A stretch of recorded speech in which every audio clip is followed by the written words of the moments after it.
স্বামী পিটার হাগের বিরুদ্ধে ডিভোর্স মামলা দায়ের করেছেন বলিউড অভিনেত্রী সেলিনা জেটলি। সম্প্রতি স্বামীর বিরুদ্ধে গুরুতর পারিবারিক নির্যাতন, যৌন জবরদস্তি এবং ব্ল্যাকমেইলের অভিযোগ তুলে আদালতের শরণাপন্ন হয়েছেন এই অভিনেত্রী। এই আবেদনের মাধ্যমে প্রায় 15 বছরের দাম্পত্য জীবনের ইতি টানতে যাচ্ছেন তিনি। ওই ডিভোর্স আবেদনে সেলিনা জেটলি 50 কোটি টাকা ক্ষতিপূরণ ও মাসিক 10 লাখ টাকা ভরণপোষণ দাবি করেছেন। আদালতে দেওয়া ওই আবেদনে এই অভিনেত্রী উল্লেখ করেছেন 2012 সালের দিল্লি গণধর্ষণ ঘটনার পর পিটার তাকে যৌন হেনস্থার হুমকি দিয়েছিলেন। পরবর্তীতে পরিস্থিতি আরও নৃশংস রূপ নেয়। জমা দেওয়া ওই অভিযোগপত্রে সেলিনা জেটলির দাবি, পিটার নিয়মিত সেলিনাকে তার স্টাডি রুমে ডেকে পাঠাতেন। তাকে অ্যানাল সেক্স করাতেও বাধ্য করানো হয়েছে।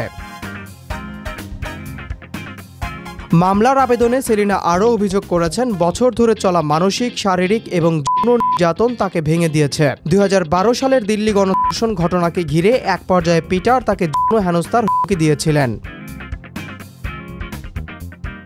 এছাড়া তিনি আরও গুরুতর অভিযোগ তুলেছেন যে স্বামী পিটার অন্য পুরুষদের সঙ্গে শয্যাসঙ্গী হওয়ার জন্য তাকে চাপ দিতেন। এ প্রসঙ্গে 2014 সালের শেষ ভাগে 2015 সালের শুরুর দিকে অফিস প্রমোশনের জন্য এক ডিরেক্টরের সঙ্গে যৌন সম্পর্কে বাধ্য করার অভিযোগে এনেছেন অভিনেত্রী। পাশাপাশি তার দাবি, পিটার তাকে নগ্ন ছবি তুলতে বাধ্য করেন এবং সেগুলো গণমাধ্যমে ফাঁস করার হুমকি দেন ব্ল্যাকমেইলের উদ্দেশ্যে।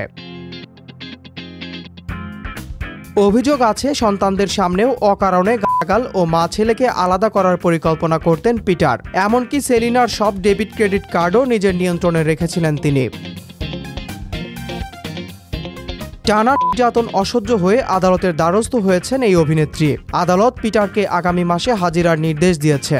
মামলায় তিনি সুরক্ষা, বাসস্থান, আর্থিক ক্ষতিপূরণ ও সন্তানদের হেফাজত চেয়েছেন। সেলিনার আইনজীবীর ভাষায় তার প্রধান দুশ্চিন্তা 2 সন্তানের নিরাপত্তা ও হেফাজত নিশ্চিত করা।